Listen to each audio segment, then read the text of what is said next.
میں سوچ رہا ہوں کہ شاید میں نے آج اپنے آپ کو دریافت کیا ہے. میں اپنے بارے میں ایسا نہیں سوچتا تھا. کاش کہ مجھے پہلے پتا ہوتا کہ میں ایسا ہوں تو اس سے بہتر کی کوئی کوشش کرتا.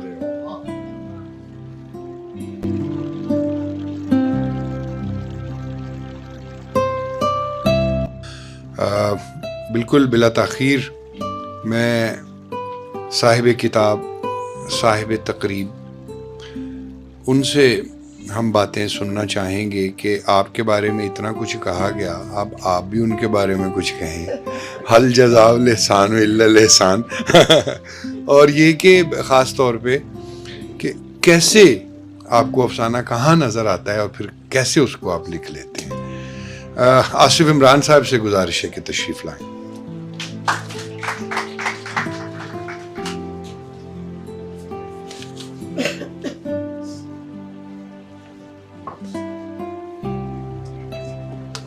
جناب صاحب آپ نے اتنی دیر گفتگو کرنی ہے، اتنی دیر واش روم سے واپس آ جائے.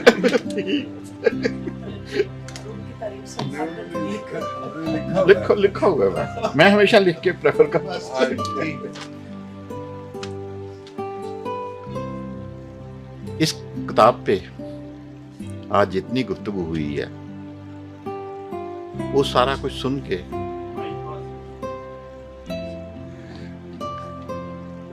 میں سوچ رہا ہوں کہ شاید میں نے آج اپنے آپ کو دریافت کیا ہے. میں اپنے بارے میں ایسا نہیں سوچتا تھا. کاش کہ مجھے پہلے پتا ہوتا کہ میں ایسا ہوں تو اس سے بہتر کی کوئی کوشش کرتا.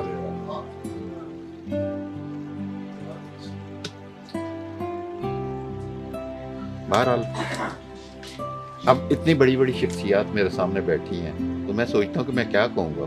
پریشان ہوں. لیکن پھر رات کو میں نے کہا اچھا کچھ نہ کچھ تو پھر بولنا ہی ہے، تو اس لیے چند لفظ میں نے لکھے. میں ہمیشہ خدا سے دعا کرتا ہوں کہ اے خدا، میرے منہ کا کلام اور دل کا خیال تیرے حضور مقبول ٹھہرے. آج میں کھلے دل کے ساتھ اعتراف کرتا ہوں کہ جتنے افسانے لکھنے کا قرض مجھ پر واجب الادا تھا، میں اتنے افسانے نہ لکھ سکا اور وہ قرض ادا نہ کر سکا. لیکن جتنا بھی لکھا وہ میرے 5 افسانوی مجموعوں میں جا بجا بکھرا پڑا ہے. میں نے شاید پہلا افسانہ بہتا دریا ساکن پانی 1966 میں لکھا تھا، اور یہ اس وقت کی بات ہے جب میں ایف سی کالج میں فرسٹ ایئر کا سائنس گروپ کا طالب علم تھا. اور میرے اردو کے استاد ڈاکٹر آغا سہیل صاحب تھے. یہ میری خوش قسمتی تھی کہ اپنے ادبی سفر کی ابتدا ہی میں چند مہربان اور شفیق شخصیات یعنی ڈاکٹر آغا سہیل صاحب، گلزار وفا چودھری اور نذیر کیسر صاحب کی شفقت اور رہنمائی مل گئی، جن کی حوصلہ افزائی کے بغیر میں شاید افسانہ لکھنے کی ہمت ہی نہ کر سکتا. 20ویں صدی کی 60 اور 70 کی دہائی میں افسانے کے ادبی منظرنامے پر دیکھا کہ پاک و ہند کے کئی افسانہ نگاروں کی سوچ نے کروٹ بدلی، تو لاشعور کی رو میں ان کی کہانیاں نئے علامتی اور تجریدی اسلوب میں ان افسانہ نگاروں کے قلم سے ندی نالوں کی طرح بہنے لگی. تب تخلیقی اضطراب نئے انداز میں تخلیقی عمل سے گزرتا ہوا، افسانے کے کردار کے گرد واقعات تراشتا ہوا اور واقعات سے تاریخ انسانی کے تضادات دکھاتا ہوا علامتی اور تجریدی افسانے کی شکل میں نئے اسلوب کے ساتھ سامنے آ رہا تھا، اور روایتی افسانے کی ساخت سے بغاوت کر کے جدید افسانے کی موجودہ ساخت کو بنانے والے بہت سے اہم افسانہ نگار سامنے آئے. مثلا انور سجاد صاحب، مسعود اشر، سریندر پرکاش، بلراج بنرا، جوگندر پال، رشید امجد، احمد داؤد، خالدہ حسین، مظہر حسین اور اس طرح بہت سے نام لیے جا سکتے ہیں. میں بھی بہت دوسرے نئے لکھنے والوں کی طرح نئی سوچ کے ان افسانہ نگاروں کے اثرات سے بچ نہ سکا اور یوں علامتی اور تجدیدی انداز میں لکھنے لگا. علامت اور استعارہ میرا ذریعہ اظہار بنا. اس دور کے سارے افسانے میرے پہلے افسانے مجموعے سائے کے ناخن میں شامل ہیں، جو کہ 1981 میں ملتان سے شائع ہوا تھا. سوال ہوا کہ تم اس انداز میں مشکل افسانے کیوں لکھتے ہو؟ میرا جواب تھا، میں اس لیے لکھتا ہوں کہ میرے پاس کہنے کے لیے بہت سی نئی باتیں ہیں، نئے خیال ہیں، نئے حالات ہیں، نئے خواب ہیں۔ میرے اندر بیٹھا ہوا کم گو شخص اپنے تخلیقی وجود کا اظہار چاہتا ہے۔ عام مطالعے کا شوق زندگی میں خوابوں کو جنم دیتا ہے، مگر گہرا مطالعہ ان خوابوں کو زندگی عطا کرتا ہے۔ مجھے اس ثمر کا ادراک ہے کہ اعلیٰ تخلیق جو حقائق کی متلاشی ہوتی ہے وہ تنہائی اور خاموشی میں ہی جنم لیتی ہے۔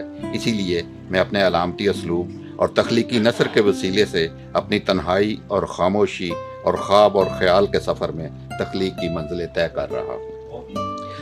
میرے خیال میں افسانے کا فن کہانی پن، یا یوں کہیے کہ کہانی کے تاثر سے عبارت ہے، مگر ایک چیز بڑی واضح ہے کہ ہر کہانی افسانہ نہیں ہوتی، اور ہر افسانے میں کہانی پن یا کہانی کا تاثر ضرور ہوتا ہے۔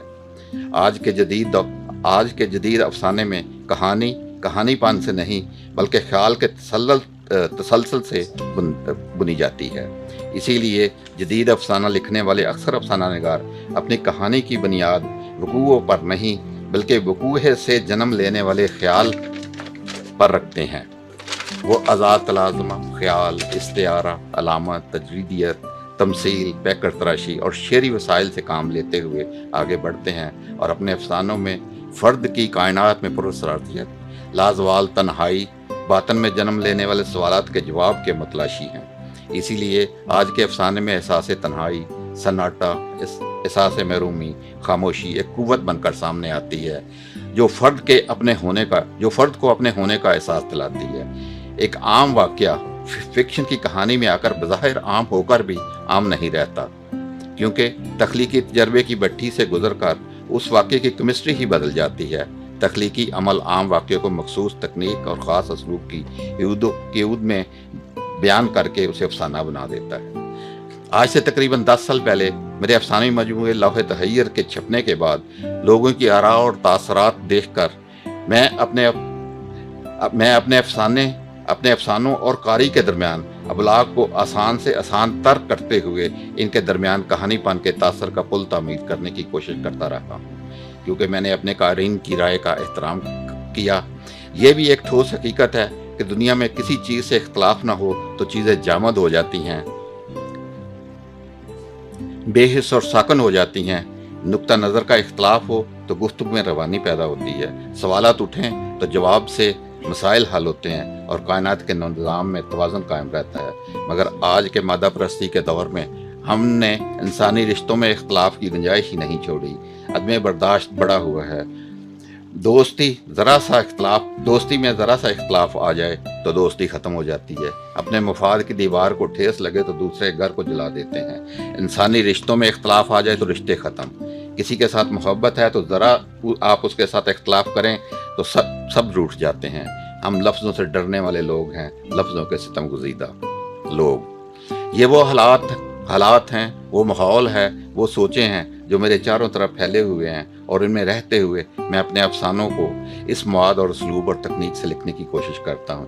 اسی لیے میں اپنے دوستوں کو مشورہ دیتا ہوں کہ میرے افسانے سنجیدگی اور کامل یکسوئی کے ساتھ پڑھنے ہوں گے۔ ان افسانوں کو سمجھنے کے لیے ان کو ٹھہر کر پڑھنا اور پڑھ کر ٹھہرنے کی ضرورت ہے۔ میں اپنے تمام دوستوں کا شکر گزار ہوں جو میرے ساتھ چلے، میری روح اور وجدان کا امتحان لیتے رہے، جنہوں نے میرے آنسو پوچھے، میرے ساتھ مسکرائے، جنہوں نے میرے اختلاف رائے کی جرت پر نہ دوستی ختم کی، نہ رشتے، نہ تعلق توڑا، اور نہ ہی محبت کرنے کا اعلان کر کے مجھے آزمائش میں ڈالا۔ میں تمام دوستوں کی حوصلہ افزائی، دعاؤں اور وقت نکال کر میری خوشی میں شامل ہونے والے تمام دوستوں کا شکریہ ادا کرتا ہوں۔ جو دوست کسی وجہ سے نہیں پہنچ سکے ان کا بھی شکریہ۔ میں اس آسدوی فورم کی پوری ٹیم اور مولانا ظفر علی خان فاؤنڈیشن کے سٹاف کا بھی شکریہ ادا کرتا ہوں جنہوں نے اس تقریب کو کامیاب بنانے میں ہماری بھرپور مدد کی۔ اور آخر میں میاں محمد بخش کا ایک شعر: جتن ہر کوئی کھیڈے تو ہارن کھیڈ فقیرا، جتن ہر کوئی کھیڈے تو ہارن کھیڈ فقیرا، جتن دا مل کوڈی ہندا ہارن دا مل ہیرا۔ شکریہ۔ بہت اچھی۔ وہ کہیں اور سنا کرے کوئی. پورے ایک اپنے ادبی سفر اور افسانوی سفر کا ایک اجمالی جائزہ ہمارے سامنے رکھ دیا آصف عمران صاحب نے.